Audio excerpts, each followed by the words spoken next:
성도 여러분 안녕하세요. 행복한 안식일입니다.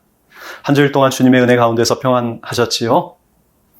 이 안식일에 하나님의 넘치는 축복과 은혜가 여러분의 가정과 교회, 여러분 개인의 삶 속에 함께 하시게 되기를 다시 한번 소망합니다. 또다시 말씀을 통해서 여러분들을 뵙게 되어 참으로 감사하고 하나님께 영광을 돌립니다. 저는 이번 한 달 동안 룻기를 통해 조명하는 남은 무리 재림 성도의 삶이라고 하는 주제로 말씀을 나누고 있습니다.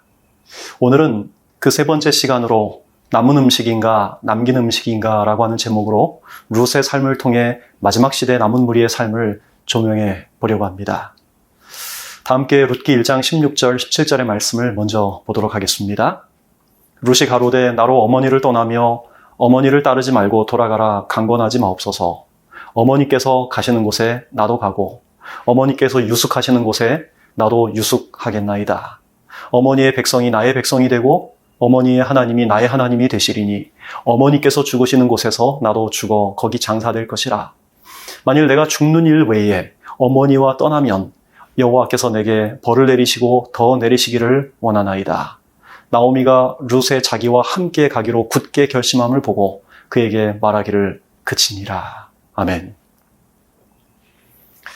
한국의 거창고등학교의 직업선택 10계명이라고 하는 글이 인터넷에 소개된 적이 있습니다. 그 내용이 이렇습니다. 월급이 적은 쪽을 택하라. 내가 원하는 곳이 아니라 나를 필요로 하는 곳을 택하라. 승진의 기회가 거의 없는 곳을 택하라. 모든 조건이 갖추어진 곳은 피하고 처음부터 시작해야 하는 황무지를 택하라. 앞을 다투어 모여드는 곳은 절대 가지 마라. 아무도 가지 않는 곳으로 가라. 장래성이 전혀 없다고 생각되는 곳으로 가라. 사회적 존경을 바라볼 수 없는 곳으로 가라. 한가운데가 아니라 가장자리로 가라. 9번째는 부모나 아내나 약혼자가 결세와 반대하는 곳이면 틀림없다. 의심치 말고 가라. 그리고 마지막 10번째는 왕관이 아니라 단두대가 기다리고 있는 곳으로 가라. 여러분, 오늘날 같은 그 무한 경쟁 시대에 이런 원칙으로 직업을 선택할 사람이 얼마나 있을까요? 만약에 이런 원칙을 따라 사는 사람이 있다면 사람들은 그를 바보라고 놀리지 않을까요? 지난주에 말씀에서 저는 룻기에 나오는 헤세드의 개념을 여러분에게 소개했습니다. 그것은 자기보다 더 연약한 사람에게, 그것이 더 필요한 사람에게 베푸는 호의나 친절이라고 말씀을 드렸습니다. 룻은 자기에게는 필요 없지만 자신보다 더 늙고 연약한 나오미에게 그것이 필요하기 때문에 그녀를 위해 사랑을 베풀기 위해 베들레헴을 선택합니다. 여러분, 사람은 대부분 자기에게 어떤 유익을 줄 만한 사람에게는 잘 보이려고 노력합니다.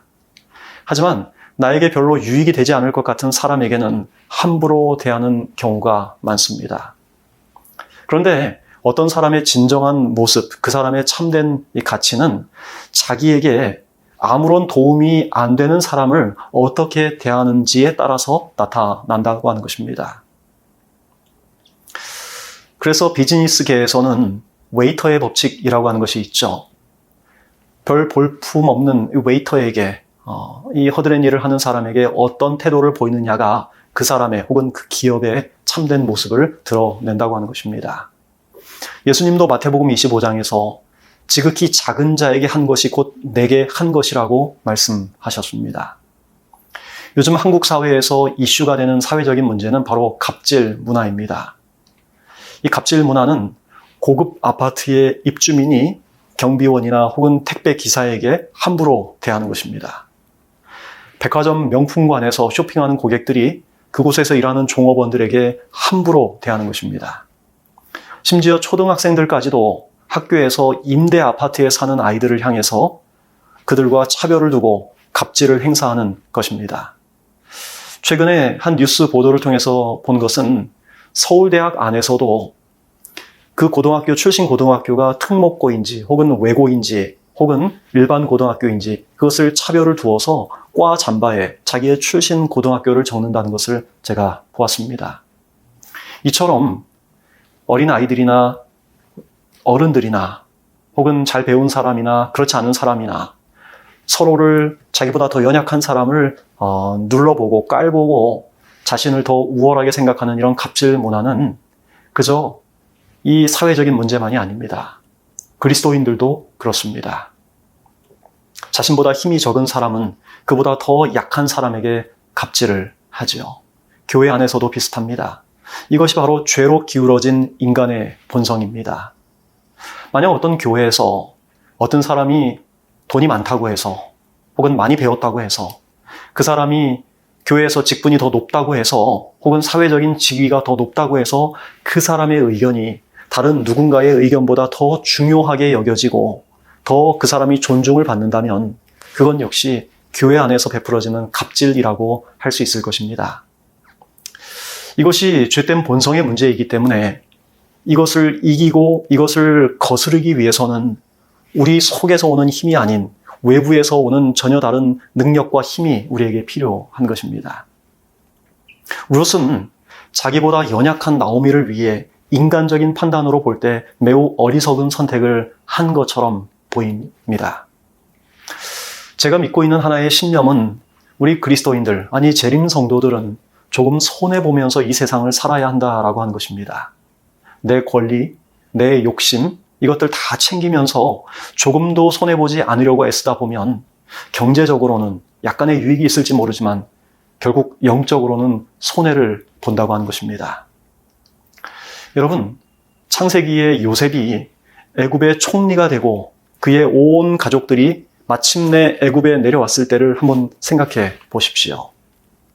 애굽의 왕은 자신의 제국에 아주 지대한 공헌을 한 요셉에 대한 감사의 마음을 그 요셉의 가족들에게 아주 넉넉히 표현하고 싶었습니다. 그래서 애굽에서 가장 살기 좋은 땅에 가장 좋은 직업과 높은 지위를 그들에게 줄 마음이 있었습니다. 그래서 요셉이 말만 잘하면 모든 가족들은 일생을, 아니 그 후손에 이르기까지 안락하게 살 수 있는 기회를 얻게 될 것이었습니다. 하지만 요셉은 형들에게 딱 한 가지 당부를 하지요. 창세기 46장 33절의 말씀입니다. 만일 바로가 당신들을 불러서 당신들의 직업이 무엇이냐 묻거든 당신들은 고하기를 주의 종들은 어렸을 때부터 지금까지 목축을 하는 자이온데 우리와 우리 선조가 다 그러하니이다 하소서. 애굽 사람 다 목축을 가증히 여기나니 당신들이 고센 땅에 거하게 될 것입니다. 여러분, 요셉은 자신의 형들에게 바로 앞에 서거든 자신들이 목축업자라는 사실을 일부러 말하도록 해서 그들이 살게 될 곳을 애굽인들로부터 구별하기를 간절히 원했습니다. 그렇게 해서 얻게 된 지역이 바로 고센이라고 하는 땅이었죠. 여러분이 고센이라고 하는 땅은 애굽의 화려한 도시와는 거리가 먼 곳입니다. 출세와 성공과는 거리가 먼 곳이에요. 비즈니스의 중심지, 교육과 상업의 중심지, 그 1번지를 버리고 불모지인 그 외곽, 고센을 선택한 것입니다. 여러분, 요셉이 부동산 시세를 읽어내는 그 판단과 안목이 부족해서 그랬을까요? 제가 앤드루스 세미나리에서 공부할 때 1년에 한 번 이 미니스트리 오퍼튜니티 데이라고 하는 것이 있었습니다. 미국의 여러 학회의 학회장들이 와서 세미나리에서 공부하는 학생들을 인터뷰하며 자신의 학회로 이제 콜링하는 그런 인터뷰가 있는 것입니다. 그 인터뷰에 참여하는 지원자들은 탑 5 컨퍼런스를 선택한 다음에 그 학회의 학회장 혹은 목회부장과 인터뷰를 하는 것입니다. 어떤 결과가 나왔을까요? 노던 캘리포니아, 센트럴 캘리포니아, 혹은 서던 캘리포니아, 혹은 조지아 컴버랜드 이런 학회들은 압도적으로 지원자들이 많았어요. 반면에 로키 마운틴 컨퍼런스 그리고 흑인 위주의 리저널 컨퍼런스에는 지원자가 거의 없었습니다. 여러분, 왜 그런 결과가 나와요? 기후라든지 삶의 조건들이 더 좋기 때문에 당연히 그 지역을 선택하는 것입니다. 그런데요, 요셉이 왜 하필 고센에 살기로 지원했을까요? 거기에는 두 가지 이유가 있었습니다. 첫째는 애굽의 우상 숭배로부터 이스라엘 백성들을 보호하기 위해서였습니다. 부조화 선지자 232쪽에 있는 말씀입니다. 저들이 애굽에서 직업 때문에 당할 수밖에 없는 반감은 그들을 독특하고 구별된 백성으로 남아있게 해서 애굽의 우상 숭배에 참여하지 않도록 해줄 것이었다. 다시 말해서 이스라엘 백성들을 영적으로 애굽의 우상 숭배로부터 보호하기 위해서 요셉은 그런 어리석은 것처럼 보이는 선택을 했다는 것입니다. 둘째는 가나안 지역과 가장 가까운 곳에 위치한 고센은 하나님께서 길을 열어주실 때 가장 빠르게, 가장 쉽게 가나안으로 돌아갈 수 있는 그런 장소였습니다. 다시 말하면 하나님 백성으로서의 특권을 애굽의 화려함과 바꾸지 않겠다라고 선택한 영적인 의지의 장소가 바로 고센이었던 것입니다. 여러분, 우리에게도 이런 영적인 결심이 있게 되기를 바랍니다. 세상에서는 조금 손해보고 살더라도, 그래서 세상에서는 조금 어리석은 사람이라는 말을 듣더라도 하늘이 귀하게 여기는 가치를 붙들고 살 수 있게 되기를 간절히 바랍니다. 결코 여러분의 신앙을 세상의 성공과 명예와 바꾸지 말기를 바랍니다. 여러분, 자기보다 더 연약한 시어머니를 향한 이 사랑의 헤세드의 삶을 선택한 룻을 하나님께서 어떻게 인도하셨을까요? 다 함께 룻기 2장 3절을 보겠습니다. 룻이 가서 베는 자를 따라 밭에서 이삭을 줍는데 우연히 엘리멜렉의 친족 보아스에게 속한 밭에 이르렀더라. 지금 이 말씀 가운데 우리의 눈을 끄는 한 단어가 있습니다. 우연히라고 하는 단어예요. 여러분, 룻이 정말 우연히 그 이삭을 줍기 위해서 우연히 가다 보니까 보아스의 밭에 가게 되었을까요? 이 보아스는 엘리멜렉의 친족이죠. 정말 우연이었을까요? 재림교 성경 주석은 이렇게 적고 있습니다. 하나님의 섭리로 룻은 그녀의 죽은 남편의 가까운 친척 중에 한 사람인 보아스의 밭으로 인도되었다. 우리가 다 알지는 못하지만 우리 삶의 경험들과 우리가 만나는 환경들 중 정말 하나님의 섭리인 것이 얼마나 많은가라고요. 여러분, 이게 무슨 말입니까? 룻은 우연히 그곳에 간 것이 아니라 하나님의 인도하시는 섭리를 따라 그곳에 가게 되었다는 것입니다. 이 온 우주에 수천억 개의 별들이 그 광대한 궤도를 따라 질서 있게 도는 것은 보이지 않는 하나님의 손길이 그것들을 붙들고 계시며 그것들을 인도하시기 때문이지요. 우리의 삶도 마찬가지입니다. 오늘 저와 여러분이 만난 것도, 오늘 여러분이 이 자리에 함께 있게 된 것도 결코 우연이 아닙니다. 사도행전 17장 26절의 말씀처럼 각 사람의 연대와 거주의 경계를 정하시는 하나님의 섭리 속에 우리가 이 시간, 이 말씀의 자리에 함께 서게 된 것입니다. 참으로 감사하지 않습니까? 여러분, 하나님의 섭리로 보아스의 밭으로 인도된 그 룻은 이 보아스로부터 정말 과분한 호의를 받게 됩니다. 보아스는 룻이 다른 곳에 가서 이삭을 줍지 말고 자신의 밭에서 줍도록 배려를 합니다. 그럴 뿐만 아니라 그는 종들을 시켜서 룻을 위해서 이삭을 조금씩 일부러 떨어뜨리도록 지시를 합니다. 그리고 룻을 식사 자리에 초대합니다. 룻기 2장 14절 말씀입니다. 식사할 때에 보아스가 룻에게 이르되 이르러 와서 떡을 먹으며 내 떡 조각을 초에 찍으라 하므로 룻이 곡식 빼는 자 곁에 앉으니 그가 볶은 곡식을 주매 룻이 배불리 먹고 남았더라. 여러분, 이 말씀 가운데 룻이 배불리 먹고 남았더라라고 하는 표현이 등장합니다. 이 구절은, 이 표현은 주의 깊이 읽어보지 않으면 지나치기 쉬운 말씀입니다.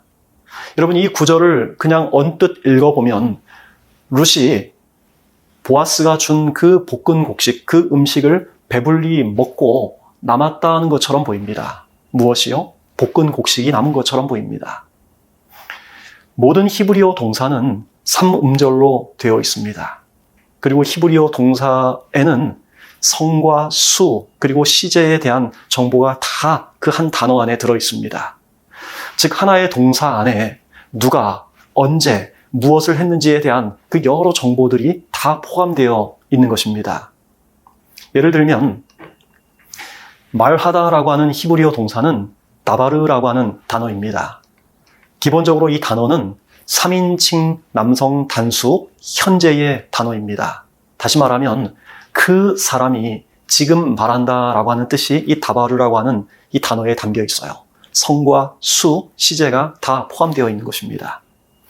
그리고 이 기본 단어가 형태를 바꿔가면서 그가 말하는지, 그녀가 말하는지, 그들이 말하는지, 그리고 과거에 말했는지, 현재에 말하고 있는지, 미래에 말할 것인지에 대한 그 정보들이 변하는 것입니다. 그럼 룻기 2장 14절로 돌아가서 룻이 배불리 먹고 남았더라라고 하는 이 표현에서 남았더라라고 하는 이 히브리어 단어에 해당하는 이 주어와 목적어는 무엇일까요? 볶은 곡식, 즉 음식일까요? 아니면 룻일까요? 여러분, 우리말 성경으로 보면 룻이 그 음식을 배불리 먹고 음식이 남은 것처럼 보입니다. 하지만 히브리어 원문에서의 이 남았더라라고 하는 동사에 대한 주어는 룻입니다. 그리고 남았다라는 뜻을 가진 이 동사는 히브리어 문법으로 사역 형태인 히필 형태입니다. 그러므로 이것을 반영하여 원문 그대로 번역을 하면 룻이 그것을, 즉 음식을 먹고 남도록 했다가 되어야 맞는 것입니다. 음식이 남은 것이 아니라 음식을 남도록 룻이 그렇게 했다는 거예요. 룻기 2장 18절에서는 동일한 단어의 동일 사역형, 이 히필 형태의 원문의 의미를 잘 살려서 번역한 성경 구절이 나옵니다.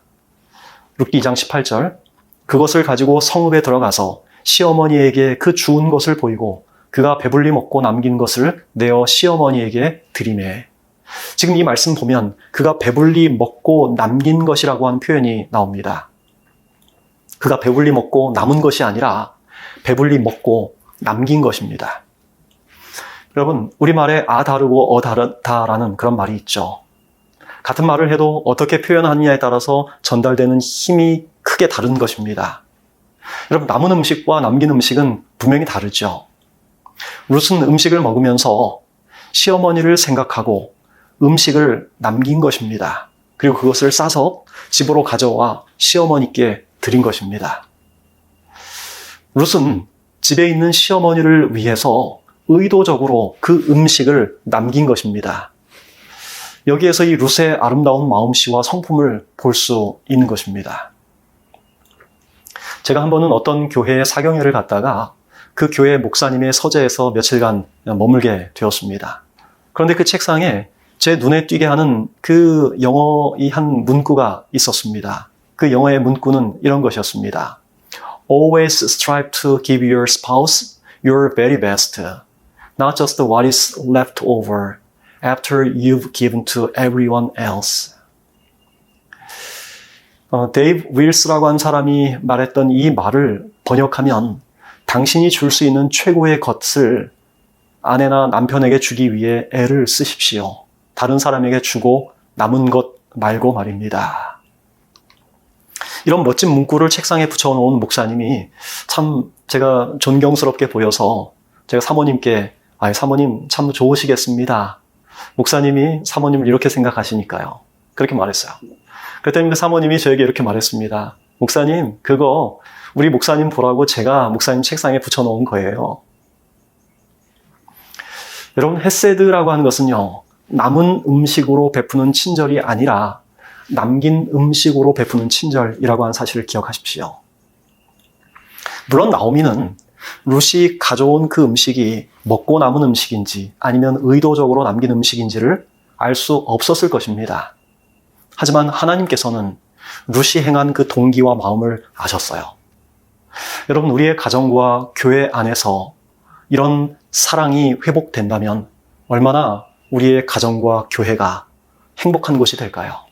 그리고 우리의 교회와 가정은 얼마나 놀라운 영적인 힘을 발휘하는 그런 곳이 될까요? 요즘 많은 가정이 위협을 받고 있습니다. 심지어 그리스도인 가정도 많이 깨져가고 있어요. 이 바나 리서치에 의하면 자녀들의 75%가 그리스도인 자녀들 75%가 그들이 대학을 진학함과 동시에 그들의 신앙을 버린다고 그렇게 조사된 바 있습니다. 지금 멀쩡하게 부모와 더불어서 신앙을 하는 그 우리의 자녀들이 대학을 가면서 75%가 신앙을 등진다는 거예요. 왜 이런 일들이 일어날까요? 김미진이라고 하는 그 간사가 히어로 캠프를 진행하면서 많은 청소년들을 만나서 상담을 하고 그것들을 발표한 적이 있습니다. 근데 이 히어로 캠프라고 하는 캠프는 교인 자녀들 중에서 신앙을 떠난 아이들을 위한 그런 캠프예요. 그곳에서 만난 우리 자녀들에게, 청소년들에게 이 김미진 간사가 물었습니다. 야, 너희들 왜 교회를 떠났어? 그랬더니 그들이 하는 말이 이것입니다. 간사님, 우리는 교회를 떠나지 않았어요. 교회가 우리를 떠밀었어요. 야, 그게 무슨 말이야? 그랬더니 그들이 하는 말이 이것입니다. 저는 어느 목사님 아들인데요. 저는 어느 장로님 아들인데요. 우리 부모님이 교회 갔다가 집에 오기만 하면 교인들 욕해요.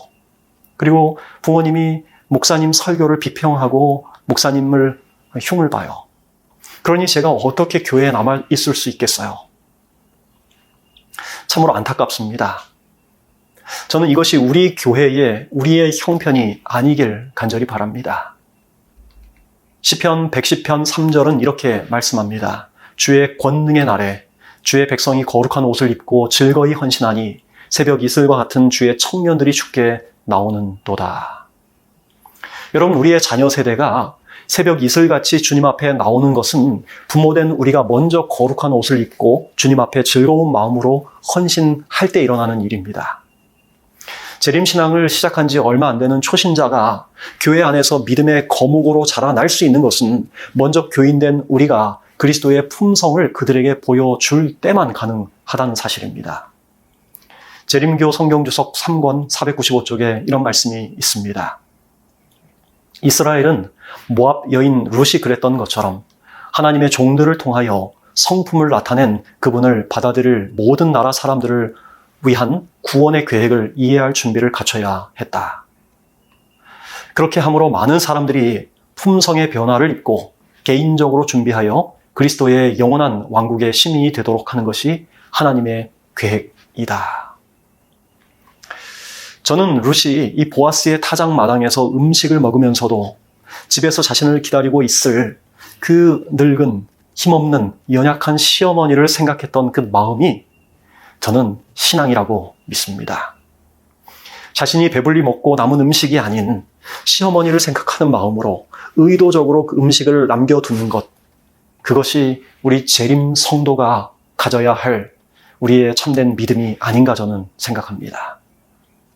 여러분, 왜냐하면 예수님께서는 우리를 위해서 그런 선택을 하셨기 때문입니다. 그분은 우리를 위해서 하늘에 가장 좋은 것을 주셨습니다. 그분이 받아야 할 대우를 우리에게 허락하시기 위해서 우리가 받아야 할 대우를 그분께서 감당하셨습니다. 여러분, 우리도 하나님께 우리의 최고의 것을 드릴 수 있게 되기를 바랍니다. 남은 것 말고 남긴 것을 드리기를 간절히 바랍니다. 제가 어떤 교회에 가면 성도들이 어떤 물건을 집에서 사용하다가 그것이 필요 없어지면 교회에 가져다 놓는 경우를 종종 보게 되었습니다. 그릇이라든지 소파 혹은 TV 혹은 심지어 노래방 기계까지 교회에 집에서 필요 없는 것들 갖다 놔요. 물론 좋은 뜻에서 그렇게 하는 줄 생각합니다. 하지만 그런 것들이 교회 여기저기에 쌓여서 마치 교회가 폐품 창고처럼 보일 때가 있습니다. 여러분, 가장 좋은 것으로 하나님께 드릴 수 있게 되기를 바랍니다. 시간과 재물과 건강, 그리고 여러분 하루에 가장 좋은 시간을 주님을 위해서 구별하고 소득의 가장 첫 열매를 신실하게 주님께 구별할 수 있게 되기를 간절히 바랍니다. 그리고 여러분 인생의 가장 좋은 때, 청년의 때, 젊은 때에 주님을 위해서 힘있게 봉사할 수 있게 되기를 간절히 바랍니다. 여러분이 드릴 수 있는 가장 귀한 예물, 여러분의 마음을 그분께 온전히 드릴 수 있게 되기를 바랍니다. 재림교 성경주석 3권 1162쪽에 있는 말씀입니다. 그대가 드릴 수 있는 것에서 가장 귀한 예물을 하나님께 드리라. 즉 그대의 마음을 그분께 드리라. 그분께서는 그대에게 이렇게 말씀하신다. 내 아들아, 내 딸아, 그대의 마음을 내게 바치라. 그대의 죄가 주홍 같을지라도 내가 그것들을 눈과 같이 희게 만들 것이다. 내가 내 피로 너를 씻을 것이다. 내가 너를 하늘 왕의 자녀로, 가족의 일원으로 만들 것이다. 나의 용서, 내가 공짜로 너에게 준 나의 평안을 가지라. 내가 나의 의와 결혼 예복으로 너를 옷 입히고 어린 양의 결혼 잔치를 위하여 너를 꾸밀 것이다. 기도와 경계로 나의 말씀을 부지런히 연구함으로 나의 의를 옷 입을 때 그대는 높은 표준에 도달할 수 있을 것이다. 그대는 진리를 이해하게 될 것이고 그대의 성품은 신적인 영향으로 꼴지워질 것이다. 사랑하는 성도 여러분, 예수께서 여러분에게 베푸신 사랑은 남은 음식이 아니라 남긴 음식이셨습니다. 그분이 우리 대신 받으신 고난, 그분이 흘리신 땀과 눈물은 죄인인 우리를 세우기 위한 최선의 그리고 최고의 희생이었습니다. 만약 우리가 그 사랑을 받은 사람이라면 우리 역시 그분께 우리의 최고의 것을 드려야 하지 않겠습니까? 그리고 다른 사람을 구원하는 일에 우리가 가진 모든 것들을 즐겨 사용하지 않으시겠습니까?